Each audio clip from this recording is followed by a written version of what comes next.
Welcome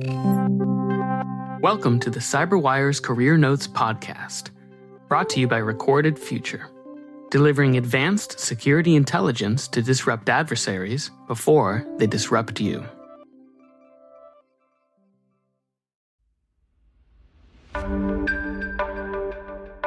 Hi, my name is Omer Singer, and I lead Cybersecurity Strategy at Snowflake.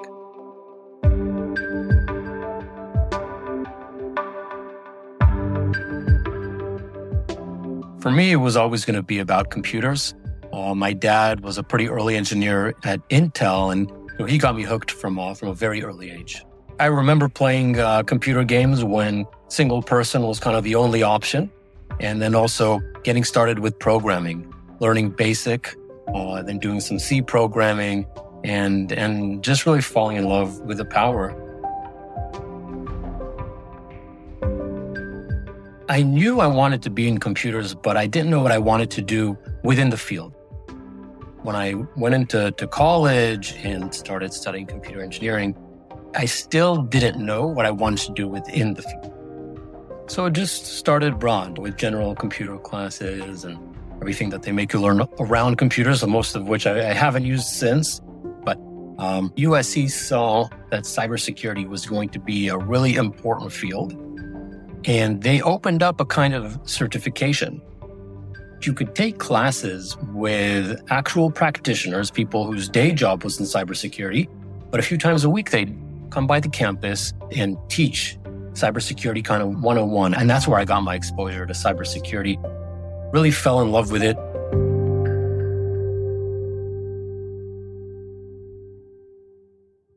So for me, it was actually kind of a direct line from school to work.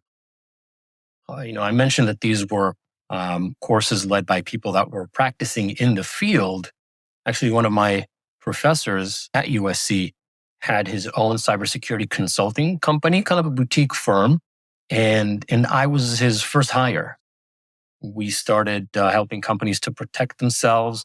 Back then, you really needed to convince companies to care about cybersecurity. So it was kind of a different reality. And the way that we built that awareness, we actually extended a kind of a free service where with their permission, I would plug in the morning to the network. And for the afternoon, we had a presentation set and a blank PowerPoint presentation. And I would proceed to hack into the network and break into the servers with permission again, right? This was all authorized, but then in the afternoon, show, Mr. or Mrs. CEO, here's a coat that you insured, and here's kind of the value, and here's how I got it, and here's screenshots from your computer. And people were shocked that back then people didn't realize how vulnerable their networks were. And so through that, we built a business, and I got to experience cybersecurity also from the attacker's perspective, which is really a fun place to be.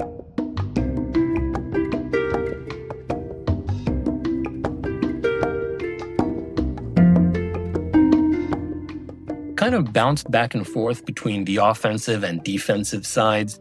I spent about 4 years in the IDF serving as a cyber intelligence officer and kind of saw firsthand what a well-funded and motivated team of cybersecurity experts can do. And pretty scary, I think, when you go back to the defender's position, and especially for companies like Snowflake, where I ended up, it's really a zero tolerance for breach kind of environment.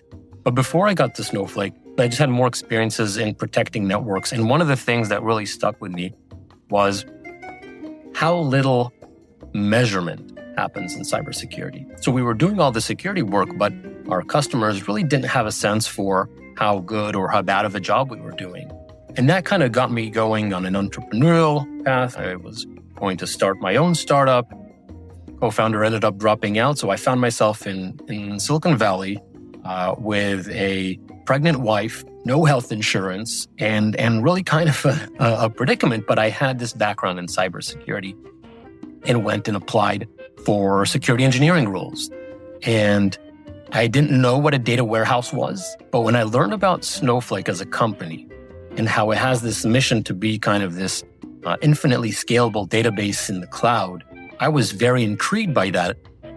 When I joined Snowflake, I was in the internal security team. And our mission was to protect Snowflake as it went from kind of a scrappy startup that is kind of moving fast and breaking things to a publicly traded, very well-known enterprise business.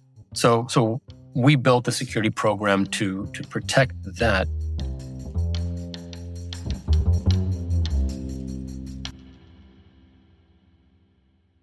My experience in doing that and building that security program with a data-driven approach led me to just talk to more and more customers. And I actually switched over to the product side. So these days, I'm helping security teams across Snowflake's customer base to take a data-driven approach to cybersecurity, apply some of the lessons that we've learned, that others have learned. And I'm working with a lot of partners in the space as we're building this ecosystem. I'm helping kind of those two sides come together and have more successful security programs across all these thousands of customers.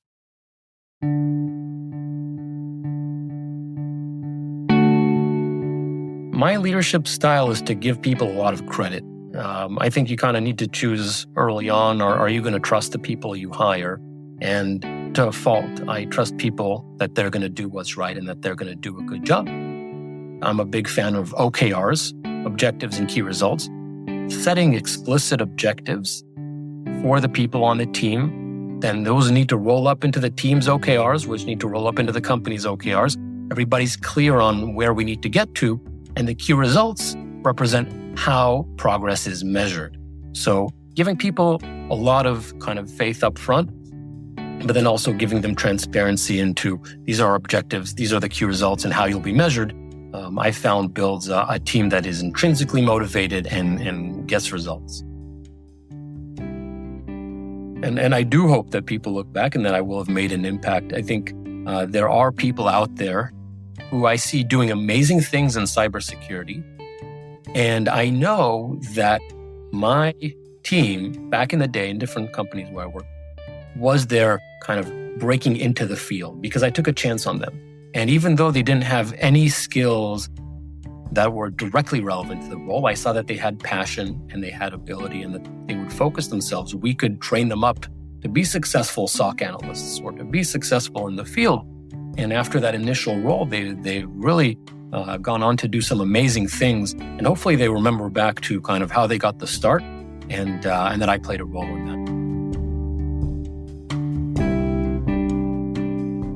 I think you need to stick to the mantra that this too shall pass.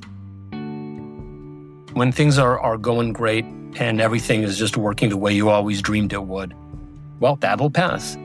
But also when everything is going wrong and not according to plan, well, that will pass too. And for me, that was really the case, you know, and I just stuck to the things that I was passionate about cybersecurity and this kind of interesting intersection between cybersecurity and data. Stuck with that, and things did turn around. And, you know, it was all for the best. This too shall pass.